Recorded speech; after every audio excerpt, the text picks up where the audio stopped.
See if I can turn myself off of the video here. Okay, am I gone? You're good. Okay, good. Okay, so welcome to the Tools of Cultural Proficiency webinar this morning. And it's being brought to you through a partnership of Sealaska and SERRC through a grant called Voices on the Land. And Jerry and I work in SERRC's professional development department. And so we do this type of training all over. First of all, I'd like to acknowledge the people who actually, oh, come on. No, there it is. Okay, who started this work. And first of all, it's Terry Cross. He is a Native American of the Seneca Nation from upstate New York. And he actually is a social worker, and he moved to Oregon where he met the Lindsays. And so this work that we're actually going to be introduced to this morning is his. And he gave it to the Lindsays and told them free of charge, just to do no harm, because it's the message we all need to hear.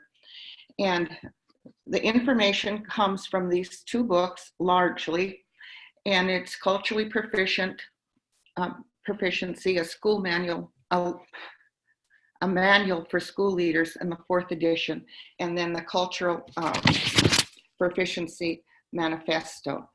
And really, the manifesto is just that. It's Randy Lindsay advancing the why we do this work amid all the noise.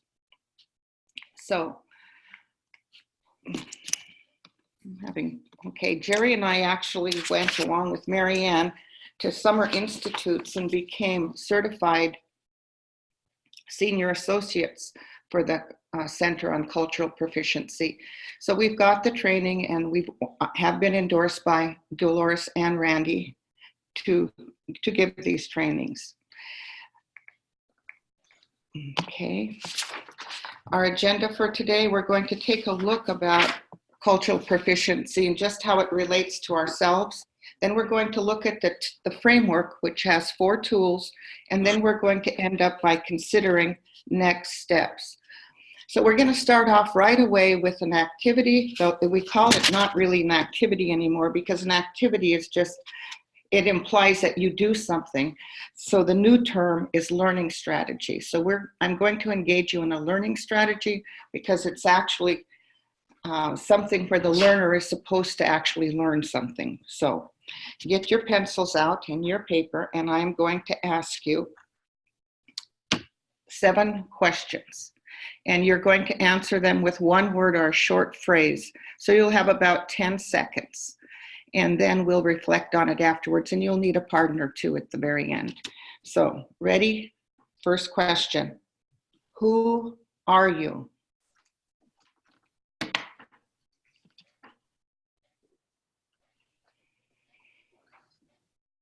Second question. Who are you?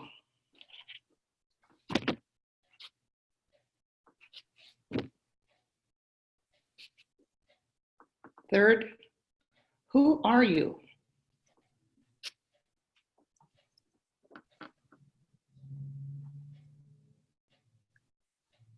Again, who are you?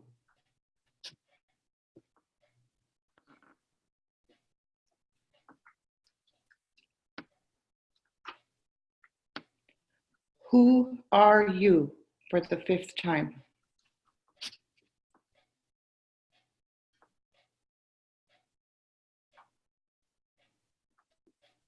Again, who are you?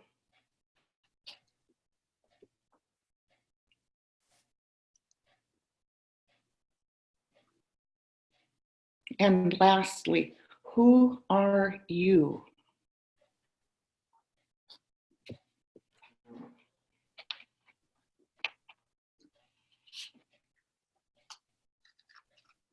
Okay, now you will get with a partner and you'll discuss these questions.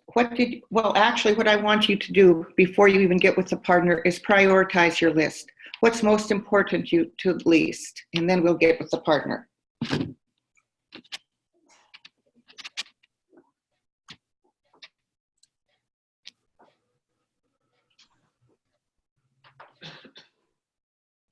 Okay, when you're ready, find a partner, someone near you. You're going to do several turn and talks throughout this presentation, this webinar. So meet your learning partner.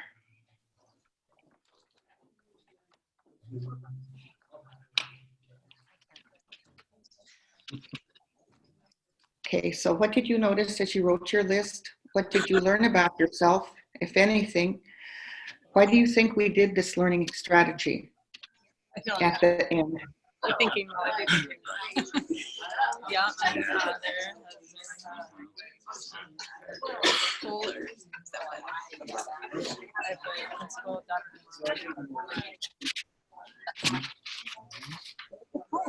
Yes, it is. Exactly. No, I am full. and I am. Do all the time. Yes. I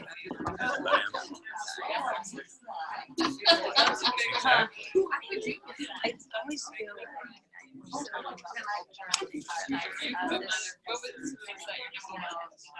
Okay. Would someone like to offer up their answer? I don't know if you have a mic in the room or what. What did you notice as you wrote your list?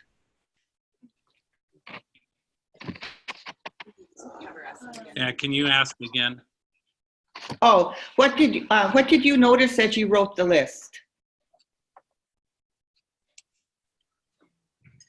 Like at our table, we noticed that we did our name first. And then we're like, oh, we get it.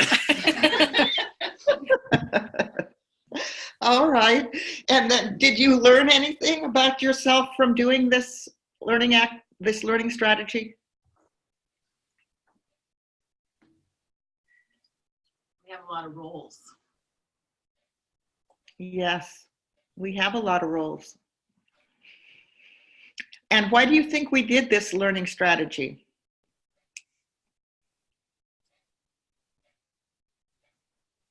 To help us think about how we identify ourselves. Yeah, you hit that right on the head. Exactly. For identity. So how does this help us then in the way we interact with each other and with our students in our communities?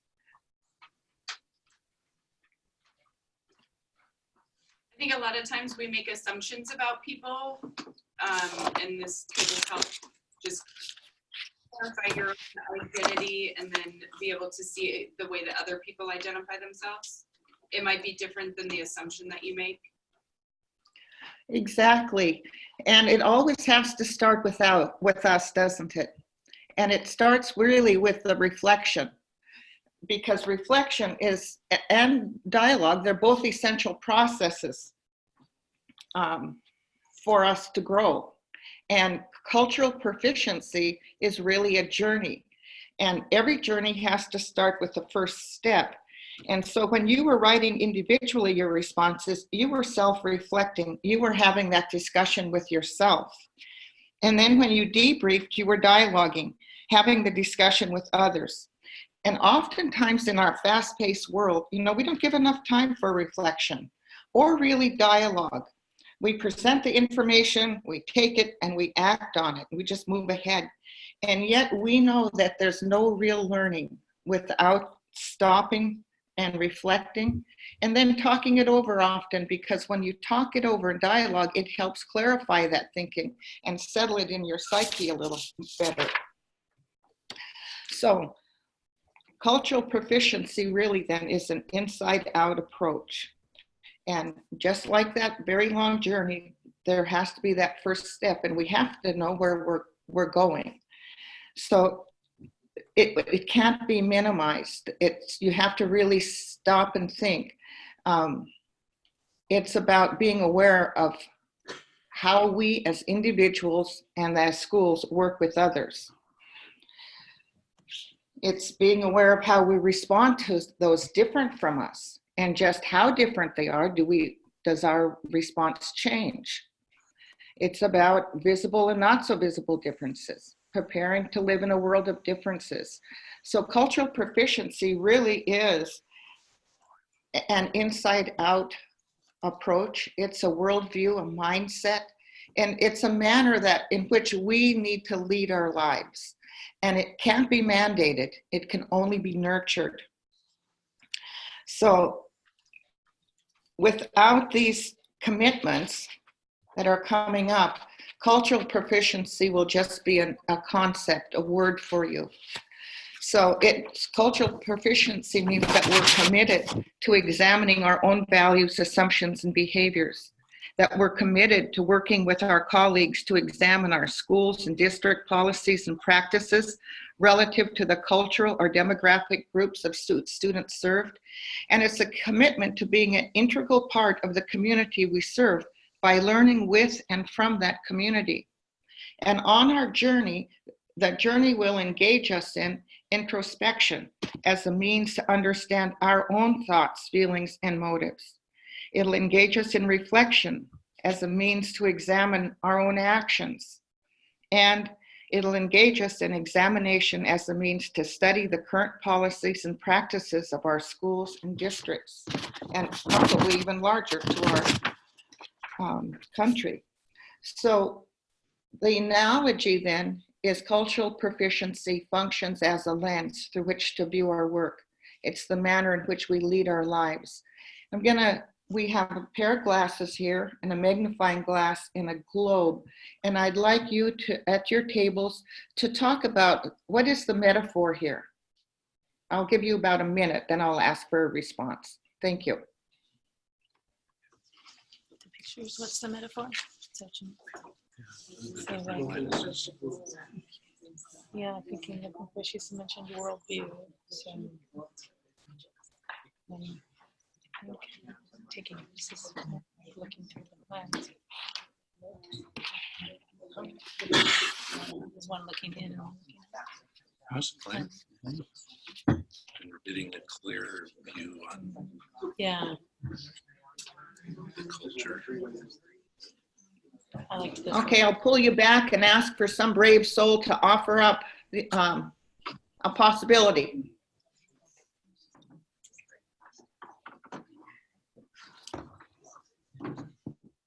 He's looking for a brave soul.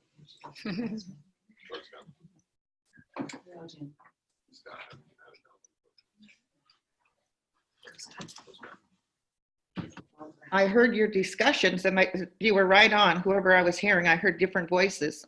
It's probably me.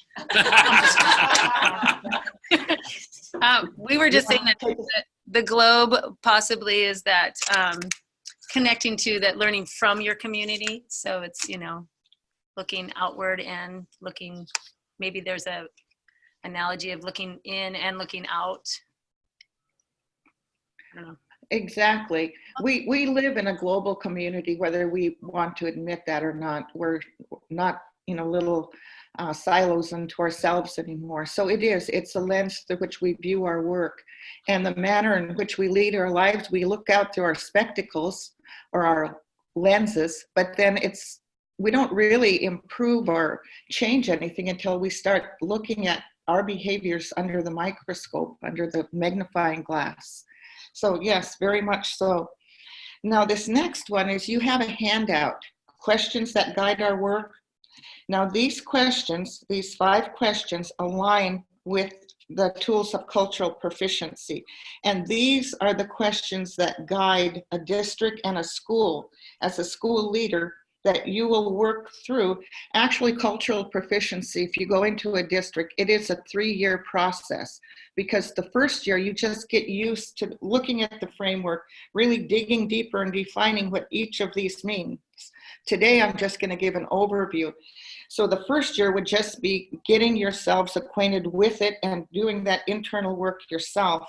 The second year would be looking at your district and your school policies and practices and behaviors, and making changes as needed. And the third year would be for sustainability. Not everyone would participate in the third year, only the ones that want to become certified trainers, culturally proficient trainers. That way the work stays in the district and they still have a mentorship while they put on year 1 work. So that clarifies anything for you. So those are the 5 questions we're going to look at. You'll see the barriers, you'll see the core values. We'll talk about number 3, the continuum of healthy and unhealthy language, behaviors, policies, and practices. Then we're going to drop into the 5 E's. What are the standards of cultural proficiency? And then always that question, how satisfied are you and your board with your student learning outcomes? Because that's what drives our work, or should drive our work. So you also have this, and if you have the book, the 4th edition, this framework is on page 78. So at your tables again, just take a look at the framework, and I'll give you about a minute to make sense of it. What do you notice? What makes sense to you? So go ahead.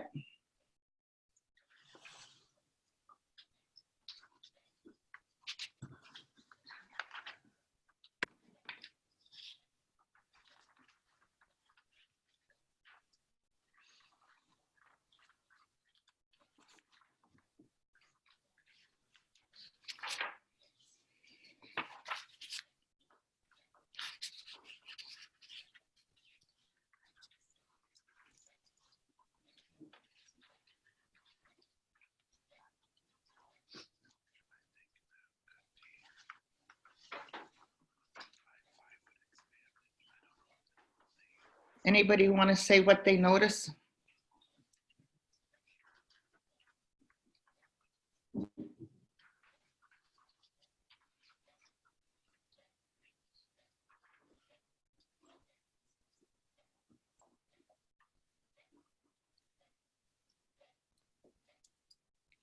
Can you hear me? Yeah. Okay. Well, I can't see you, and I've not worked with you, so it is a little difficult doing it distance because I can't see you. So, what did you notice? Anything? And how does it make sense?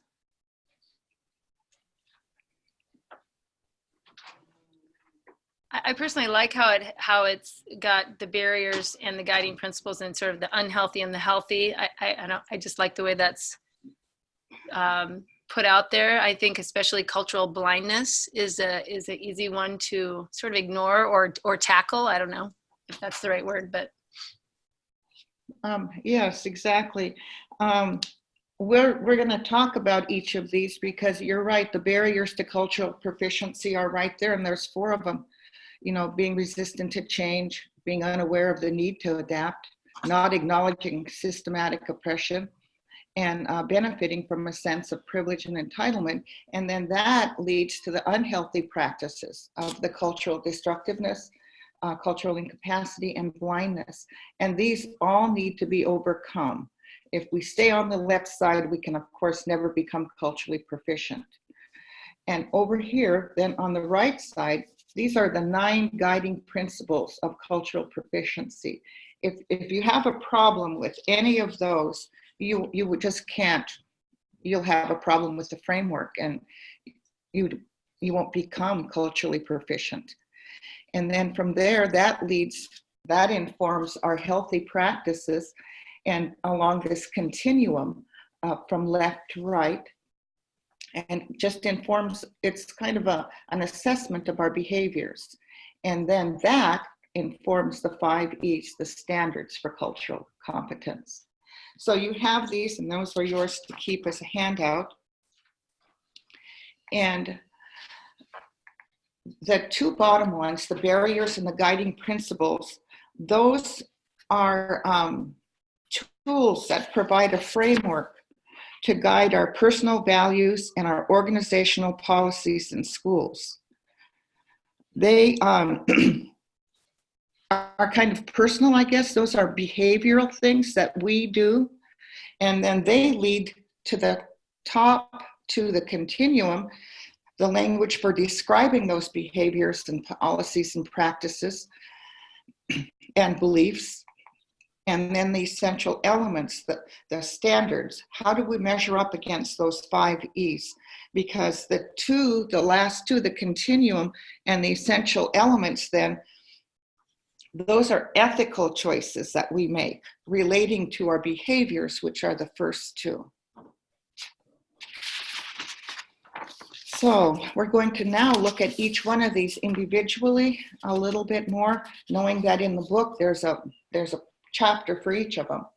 So overcoming the barriers to cultural proficiency. Because it has to start here. We all have biases. There's not a one of us that doesn't, including myself. And cultural proficiency then is an approach for surfacing deeply held assumptions and values that serve to undermine the success of some of our student groups. Conversely, cultural proficiency also serves as a lens for examining how we can include and honor the cultures and learning needs of all students. So as we take a look, I guess we have to always look at our barriers because we have them. And this next video, this next slide actually, is a TED Talk from Jackson Katz, and he talks about privilege and entitlement, which is the first bullet here. And his topic is gender violence, but I want you to take and think it along the lines of education and think bigger and see what he says about leadership, because you're all principals, you're all in positions of leadership. So as we play this, it is long, it's about 17 minutes, but it's worth it or I wouldn't have included it, okay? Oop. Let me see how to, oh my, gonna turn this on, right, here we go.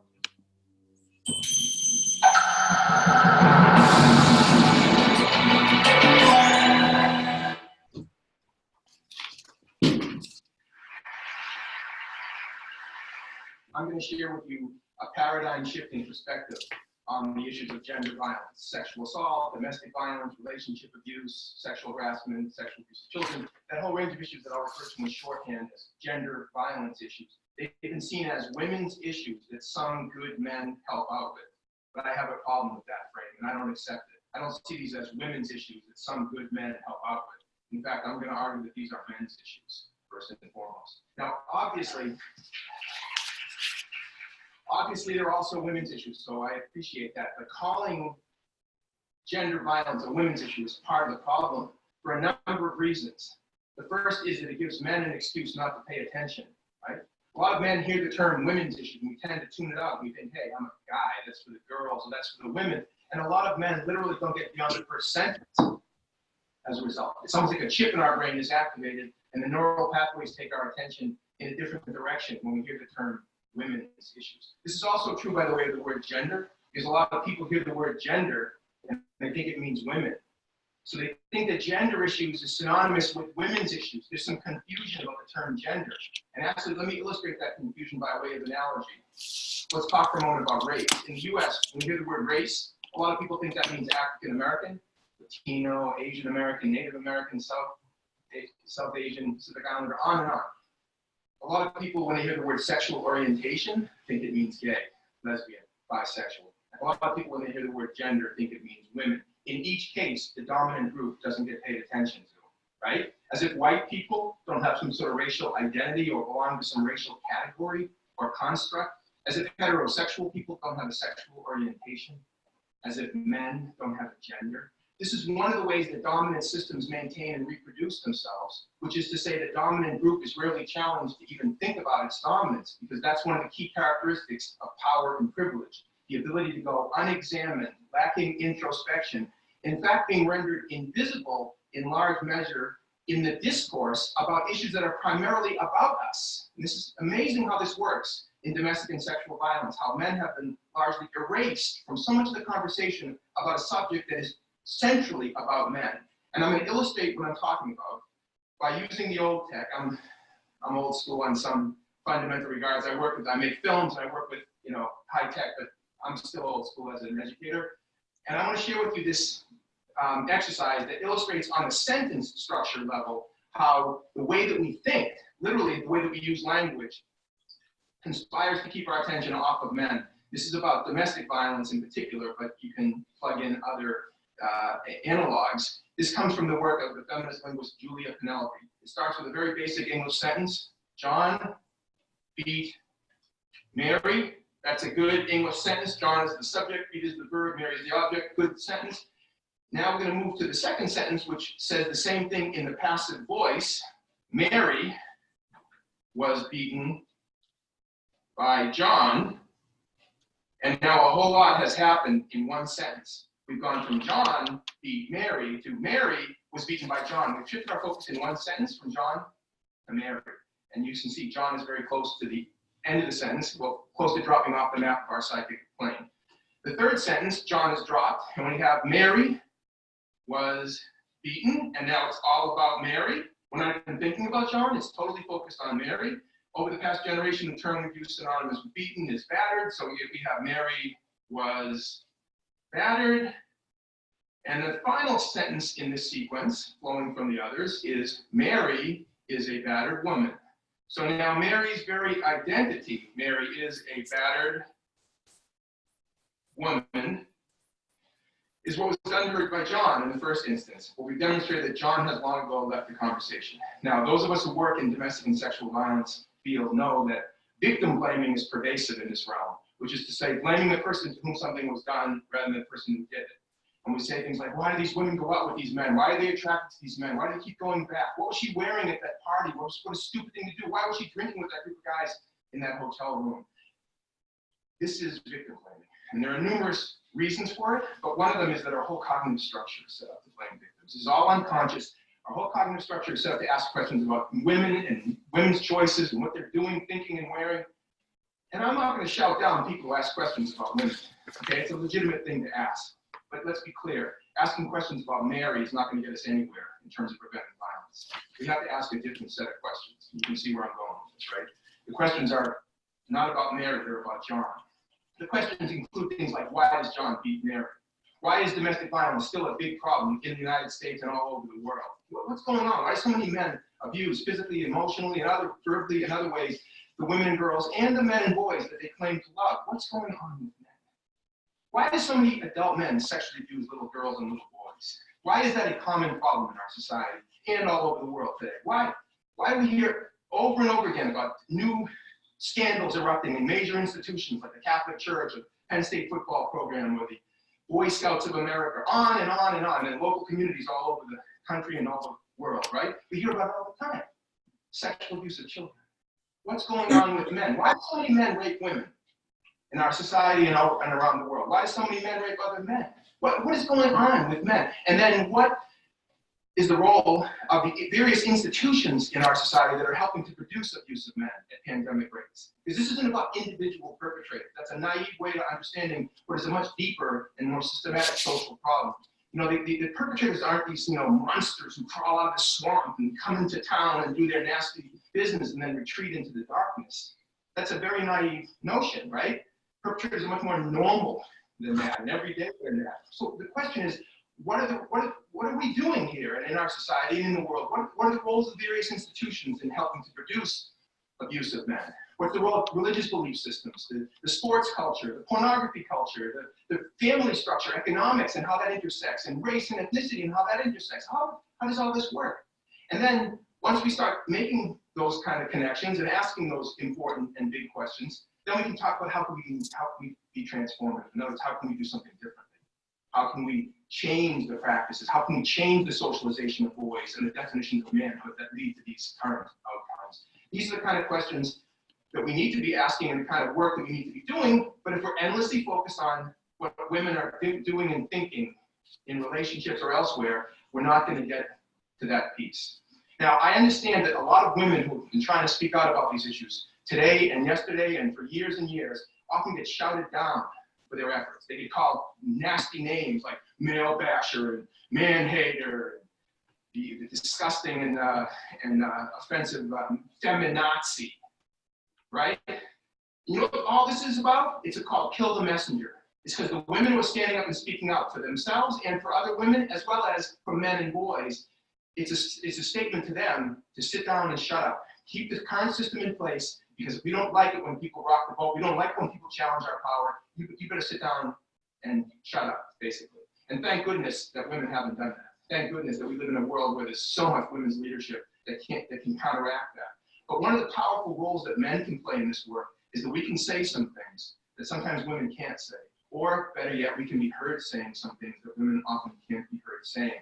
Now, I appreciate that's a problem, it's sexism, but it's the truth. And so one of the things that I say to men, and my colleagues and I always say this, is we need more men who have the courage and the strength to start standing up and saying some of this stuff. And standing with women, not against them, pretending that somehow this is a battle between the sexes and other kinds of nonsense. We live in a world together. And by the way, one of the things that really bothers me about some of the rhetoric that against feminists and others who have built the battered women's and rape crisis movements around the world is that somehow, like I said, that they're anti-male. What about all the boys who are profoundly affected in a negative way by what some adult man is doing against their mother, themselves, their sisters? What about all those boys? What about all the young men and boys who have been traumatized by adult men's violence? You know what? The same system that produces men who abuse women produces men who abuse other men. And if we want to talk about male victims, let's talk about male victims. Most male victims of violence are the victims of other men's violence. So that's something that both women and men have in common. We are both victims of men's violence. So we have it in our direct self-interest, not to mention the fact that most men that I know have women and girls that we care deeply about in our families and our friendship circles and every other way. So there's so many reasons why we need men to speak out. It seems obvious saying it out loud, doesn't it? Now, the nature of the work that I do and my colleagues do in the sports culture, in the US military, in schools, we pioneered this approach called the bystander approach to the gender violence prevention. And I just want to give you the highlights of the bystander approach because it's a big sort of thematic shift, although there's lots of particulars. But the heart of it is, instead of seeing men as perpetrators, women as victims, or women as perpetrators, men as victims, or any combination in there. I'm using the gender binary. I know there's more than men and women. There's more than male and female. And there are women who are perpetrators, and of course there are men who are victims. You know, there's a whole spectrum. But instead of seeing it in a binary fashion, we focus on all of us as what we call bystanders. And a bystander is defined as anybody who is not a perpetrator or a victim in a given situation. So in other words, friends, teammates, colleagues, co-workers, family members, those of us who are not directly involved in a dyad of abuse, but we are embedded in social, family, work, school, and other peer culture relationships with people who might be in that situation. What do we do? How do we speak up? How do we challenge our friends? How do we support our friends? But how do we not remain silent in the face of abuse? Now, when it comes to men and male culture, the goal is to get men who are not abusive to challenge men who are.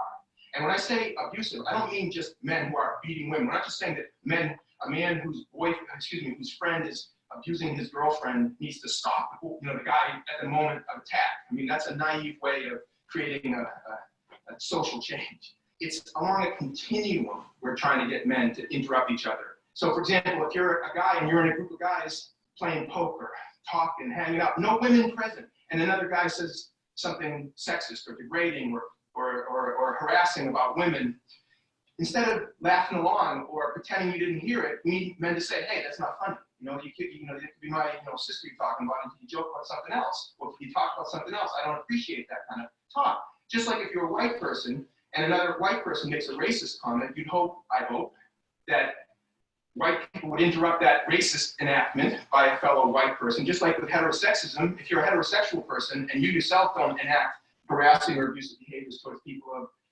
varying sexual orientations, if you don't say something in the face of other heterosexual people doing that, then in a sense, isn't your silence a form of consent and complicity? Well, the bystander approach is trying to give people tools to interrupt that process and to speak up and to create a peer culture climate where the abusive behavior will be seen as unacceptable, not just because it's illegal, but because it's wrong and unacceptable in the peer culture. And if we can get to the place where men who act out in sexist ways will lose status, young men and boys who act out in sexist and harassing ways towards girls and women, as well as towards other boys and men, will lose status as a result of it, guess what?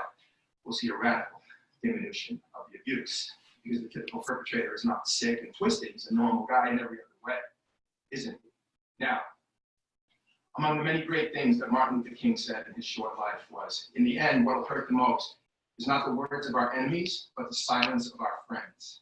In the end, what will hurt the most is not the words of our enemies, but the silence of our friends. There's been an awful lot of silence in male culture about this ongoing tragedy of men's violence against women and children, hasn't there? There's been an awful lot of silence.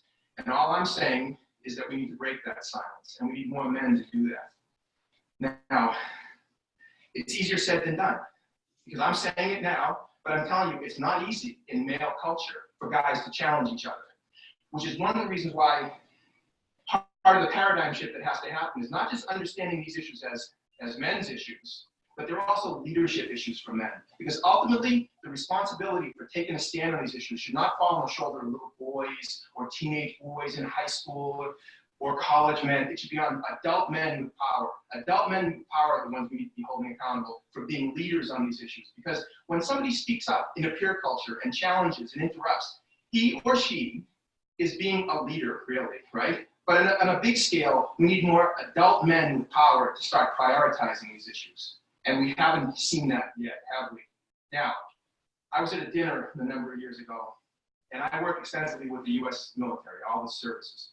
And I was at this dinner, and this woman said to me, I think she thought she was a little clever, she said, so how long have you been doing sensitivity training with the Marines? And I said, with all due respect, I don't do sensitivity training with the Marines. I run a leadership program in the Marine Corps. Now, I know it's a bit pompous, my response, but it's an important distinction because I don't believe that what we need is sensitivity training. We need leadership training. Because, for example, when a professional coach or manager of a baseball team or football team, and I work extensively in that realm as well, makes a sexist comment, makes a homophobic statement, makes a racist comment, there'll be discussions on the sports blogs and in sports talk radio, and some people say, well, he needs sensitivity training, and other people say, get off it, that's political correctness run amok, and he made a stupid statement, move on.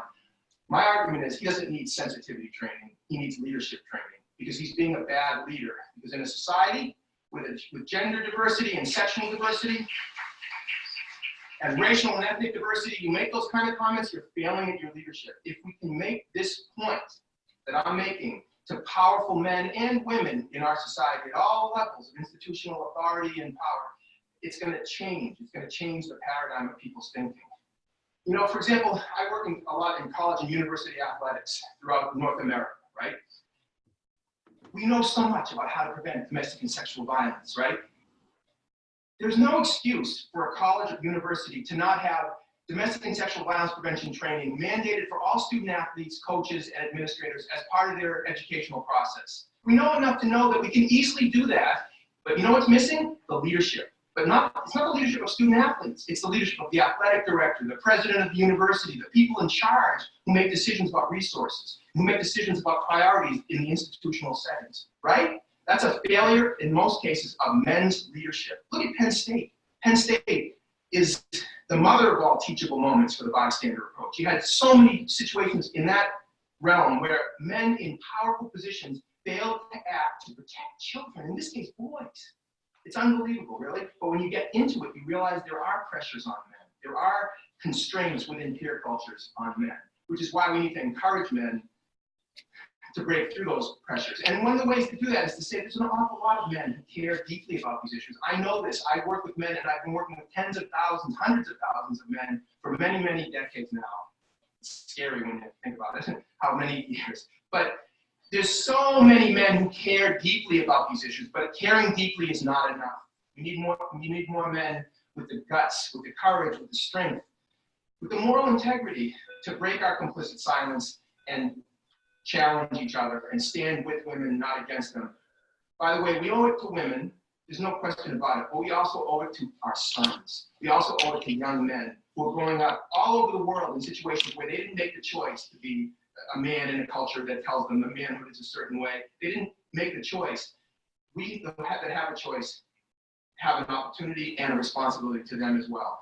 I hope that going forward, men and women working together can begin the change and the transformation that will happen so that future generations won't have the level of tragedy that we deal with on a daily basis. I know we can do it. We can do better. Thank you very much.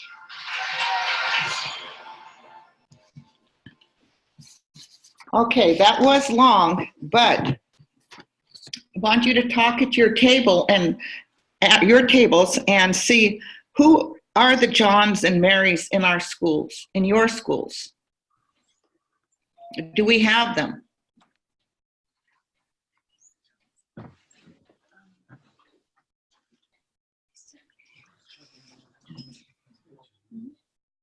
And how does this video apply to all of us, to you, to me, to us in general?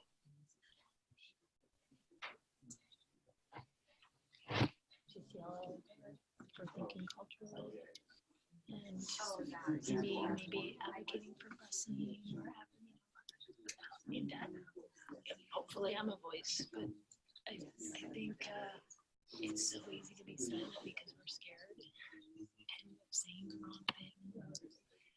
So it's it's a good message. But I think like leadership training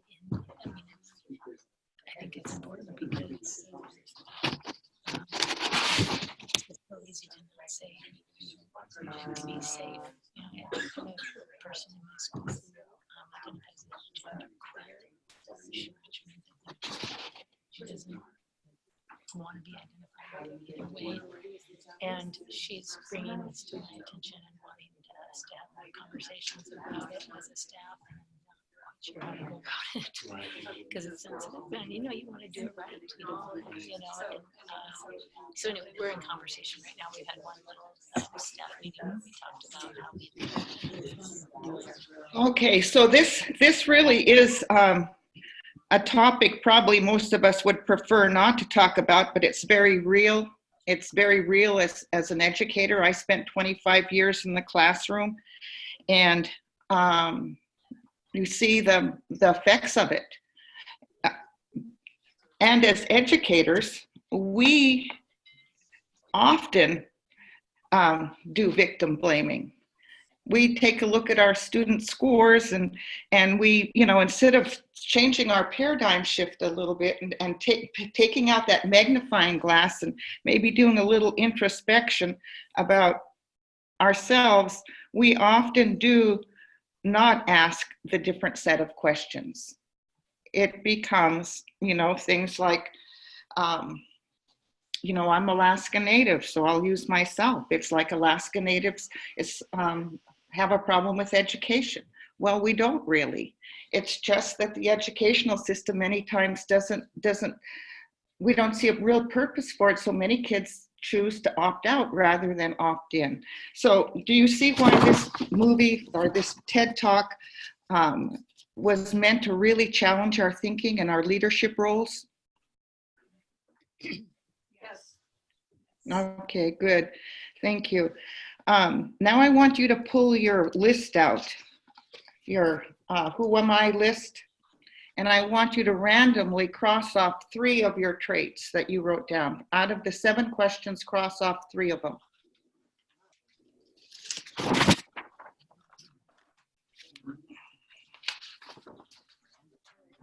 Ugh, crossed out daughter and mom. Uh-oh. She said randomly, so I just. Well, you know, you can randomly, I don't mean just look down and cross off 3 maybe that, I mean, it's going to be difficult. Yeah. So the point here is our students come to us with these ways of identifying themselves. And do we ever ask any of them or our employees to mark off their list before they come to school? What part do we ask them to leave at the door in order to be successful in our school? So doing this strategy, learning strategy, Martha, yes. We Yes. have a Pledge of Allegiance coming up in a second, so we're going to pause. Okay. Argument and through is futile because it never changes its mind. Now to stand the pledge. Pledge allegiance to the flag of the United States of America. So Ted, you'll tell me when it comes back on. Under God, indivisible, liberty, and justice for all. Have a good day. All right, we are back. Okay. So this strategy then just kind of highlights for us, helps us get in touch with our core values. What do we hold as our greatest value? And often we ask our marginalized students to leave what they hold near and dear to them and our employees at the door when they walk through in order to be successful in our settings. So that was an activity to highlight those barriers that we often have. So you know, when you change, if you had to cross off 3 of those, it would really change who you are today. So we're going to now take a look at the 9 guiding principles. They're the core values. They're the foundation upon which the whole approach is built. If you don't agree with them, you can't build the cultural proficiency that you need. It's like trying to build a house without a good foundation. You can't leave one of your cornerstones out in your house, you know, expect your house to be squared up. So that's how it is with the guiding principles. You have to, you know, and you have this as a handout in front of you. And these provide the personal and organizational framework for the examination of our core values. They counter the effects of the barriers that we just looked at. And we say they're guiding because they offer the opportunity to match our philosophy against how we act. So do we recognize that culture is a predominant force in life? And if we do, then we don't ask people to leave things at the door. Understand that people are served in varying degrees by the dominant culture. Acknowledge group identities. View diversity within cultures as being important. Respect unique cultural needs. And embrace the best of both worlds as enhancing the capacity of all. View the family as defined by the culture to be the primary system of support for the education of children. And lead school systems to recognize that marginalized groups have to be at least bicultural, community-centric versus school-centric. And therein is a big, big problem for a lot of things that we face in education. And understand that schools must recognize and adjust to effects of historical oppression, like who's being overrepresented in special ed and underrepresented in gifted and talented programs. These are the guiding principles that a school and us personally have to look at if we're going to move up towards the standards. Because there is that systemic tension. And, excuse me, so that systemic tension then between the barriers and the guiding principles often paralyzes healthy growth or movement towards cultural proficiency. We get kind of stuck. That tension is systemic because it exposes core beliefs and exemplifies behaviors stemming from those core beliefs. So unless we understand what these are, and especially as school leaders and principals, we're unable to really demonstrate the behaviors that need to be apparent and propagated as a culturally proficient leader. So that systemic tension does exist. So I want you to take a minute and look down your list of the 9 principles of guiding principles, and mentally between you and your heart, say which ones am I pretty good at? And then pick one maybe that you yourself could work on. It's between you and your heart.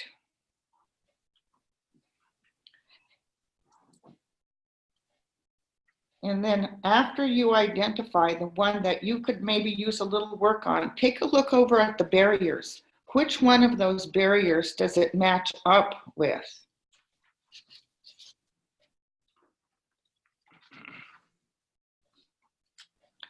And that tension there is what creates the systemic tension between the 2 tools. And that's why understanding those barriers is very, very important, because you really can't overcome something if you don't understand it. So the 3rd tool is the continuum. And the continuum, right there, is meant to be an assessment instrument, not an evaluation one. So you are again looking at your framework. The three on the left are barriers: culturally destructiveness, incapacity, and blindness. And this continuum represents unhealthy as well as healthy languages and behaviors in policies and practices. The red on the left of the continuum move conversations and behaviors in a downward spiral. And the ones in green, of course, move conversations and behaviors in the opposite direction. And you can see it on your paper, on your handout there of the framework. An example of educators on the left could be that they refer to students as underperforming, while educators on the right refer to themselves as underserving those students and exploring different ways they could meet the needs of those students in their community. So as the next slides, we'll go through each of these in more detail. So the first one we're going to look at is cultural destructiveness.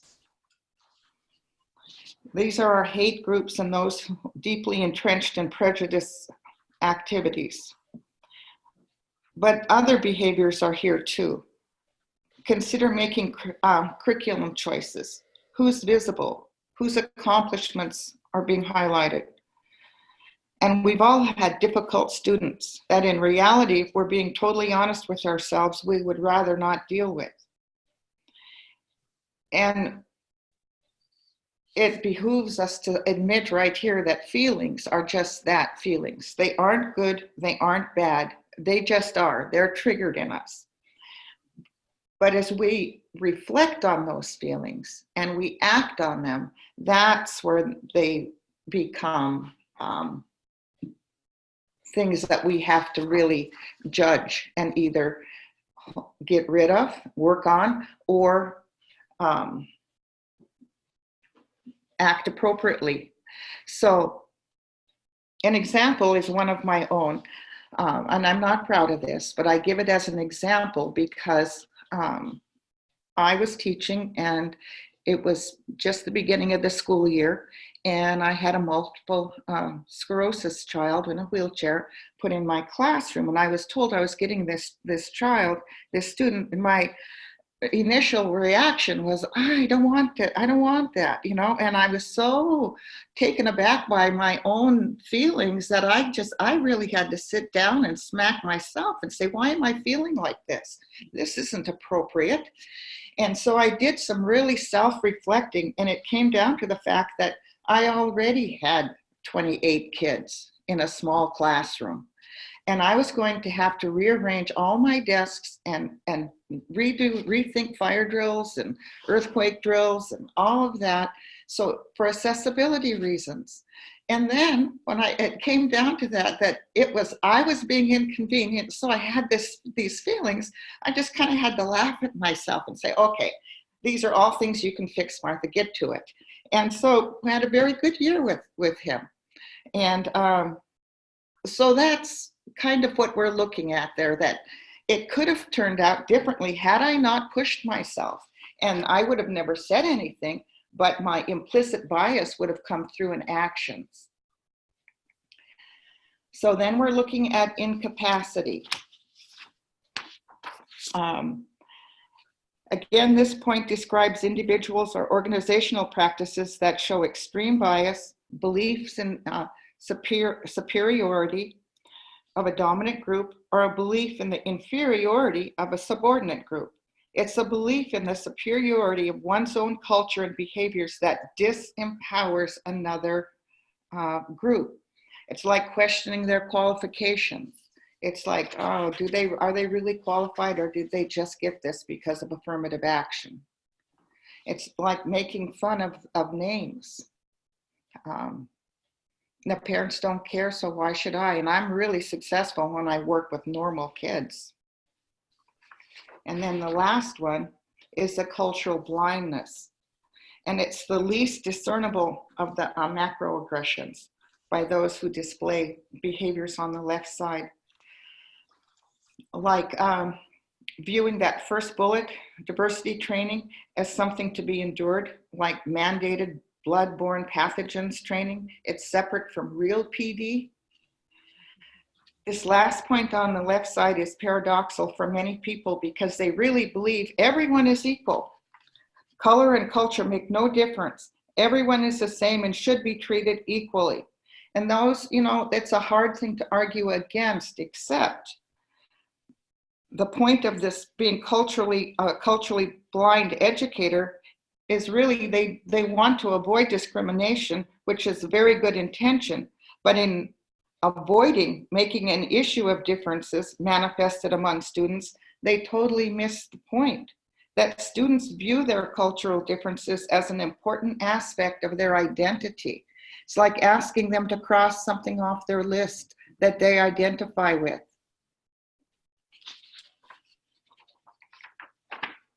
So we get to the pre-competence, where it's now moving to the left.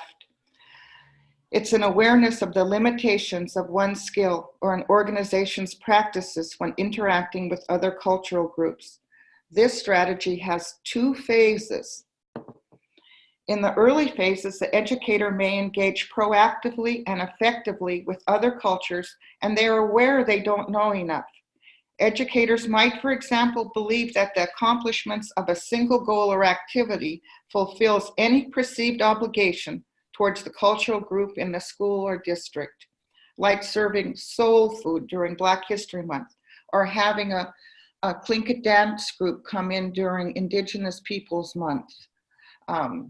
It's just the short term, and the PD is also event-based. And in the second phase, though, the latter phase, educators engage proactively and effectively with cultures other than their own, with awareness that unlearning old embedded assumptions about other cultural groups takes time and is best achieved by working with colleagues who provide substantive feedback. It's like, did you really hear yourself say that? I don't think you meant it like that, but it came across like that. Now, the cultural competence. This is at least where we would all like to be. It's any policy, practice, or behavior that consistently uses the essential elements, the 5 E's, as the standards for interaction. It's the first point on the continuum that fully addresses the needs of diverse environments.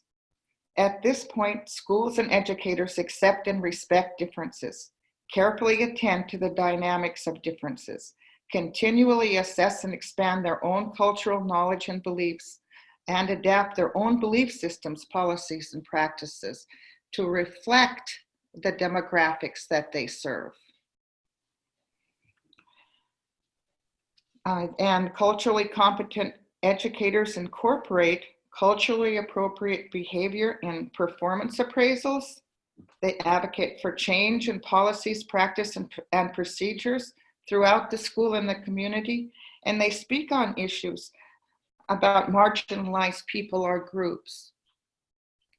So you need to really, at being at the competence level, how comfortable do people feel walking into your schools?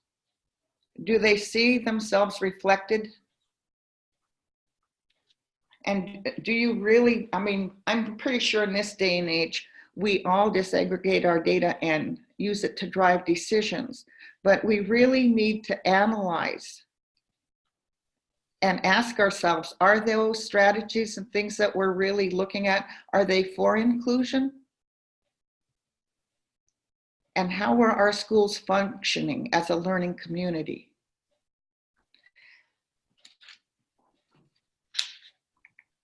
And then we get to the culturally proficient piece.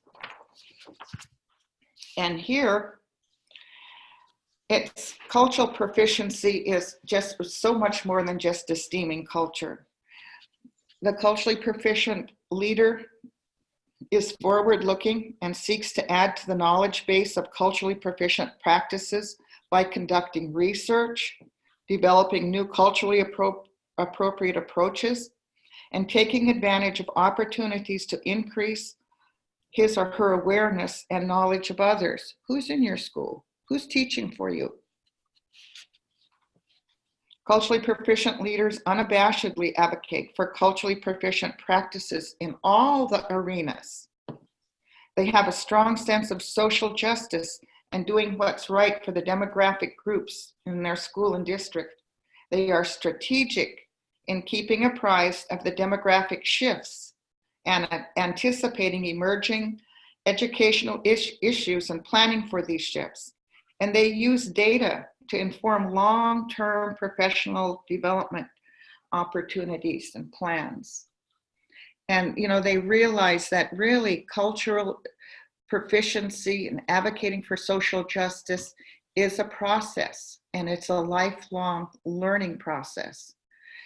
And it's doing what's right for students more than what's maybe convenient for us. Are there any questions on these 6 points along the continuum before I move on? No, thank you. Okay. Because these 6 points really help us with our mirrors and windows. We have to look at ourselves first in the mirror. We have to really do that self-examination and know that there are parts in each of us that need to be addressed and really looked at, because without that, I mean, however if we consciously or don't consciously look at our mirrors, we're still using our windows, how we see others. And our behaviors reflect our mirrors. So the continuum then is that assessment along that continuum. Where are we with certain things? And you'll find that it's not linear. You can slide up and down that continuum quite easily. So other cultures, you know, the world in which we were born is just one model of reality. And other cultures are not failed attempts at being us. They are unique manifestations of the human spirit. So, cultural competence, the 4 tools. If you have the book, it's in chapter 8. And it provides the standards for individual behavior and organizational practices. This is what we call the 5 E's. Assess culture. Who's there? Value that diversity. Manage the dynamics of difference. And this is, you know, this really does take that leadership that Jackson Katz was talking about. Adapt to diversity and institutionalize cultural knowledge.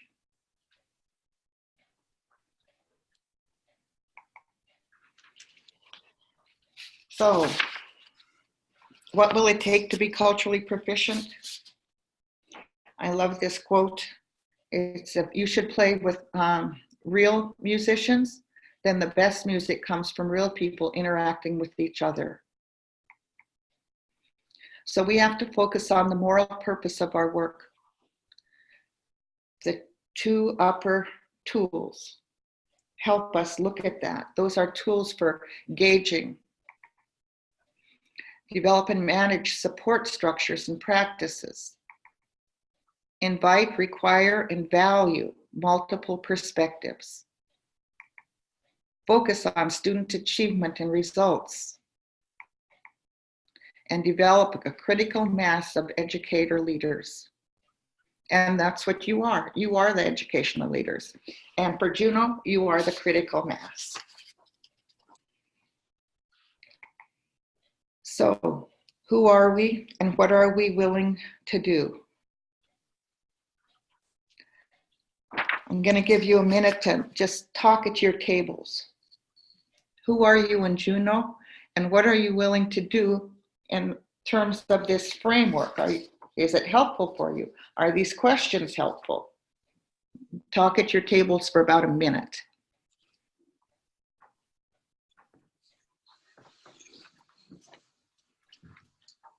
You think, Tim?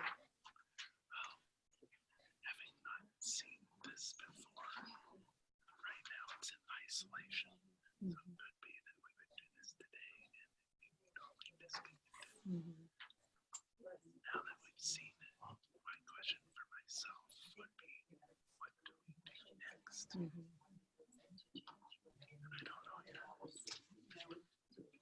feel like these would be great questions or great read for your equity committees at your schools. If there's a book and there's a way to engage parents in your equity committee, it seems like that would be a way to make sure it's being discussed at each site and asking some hard questions to, and I think just Okay, thank you. having a discussion. It's always having the courage it takes really to be honest, and that willingness to do the work. So some suggested next steps are, really read the book, the 4th edition, A Manual for School Leaders, and use it as a journal when responding and reflecting and going deeper. There's lots of prompts in the book.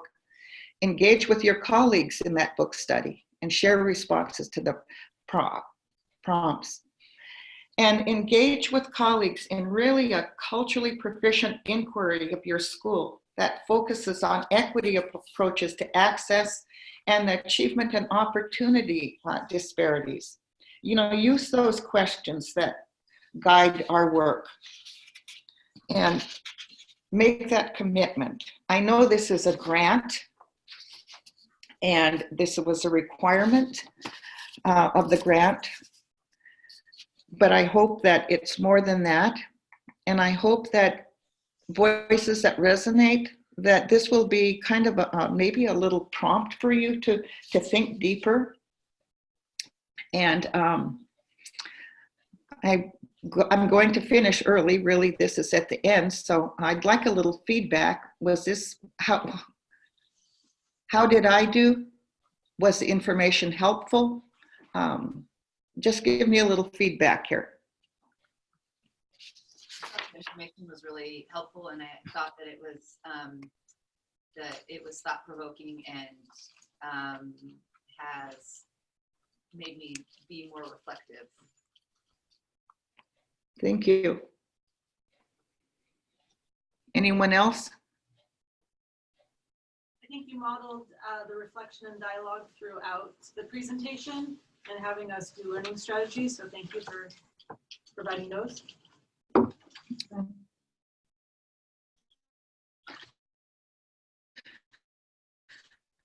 You're food for thought. And this is, of course, an hour of your time, a little over an hour. And it's just the top. It's like when I'd introduce something to the students, I'd say, we're being a water strider today. You're getting an overview so that when you take the deeper dive, you know exactly where you're diving. I like that. That's great. Yeah.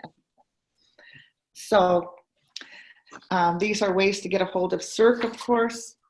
And I'd like to thank you for your willingness to engage in the work and your commitment to your students and to each other. And as you go forward, for your honest reflection and participation in the work, because it is a moral imperative for all of us. It's not just somebody else's problem. We all own it, and we all have to become those leaders. So unless there's nothing else on your end, I will let you go a bit early. Thank you. Thank you so much. Thanks. Thank you. Yes, you guys can work through the questions and spend your time maybe a little bit that way. Okay. Great. Thank you, Martin. Thank you. Yep, I follow up with you via email. Okay. Okay, thank you. Bye-bye.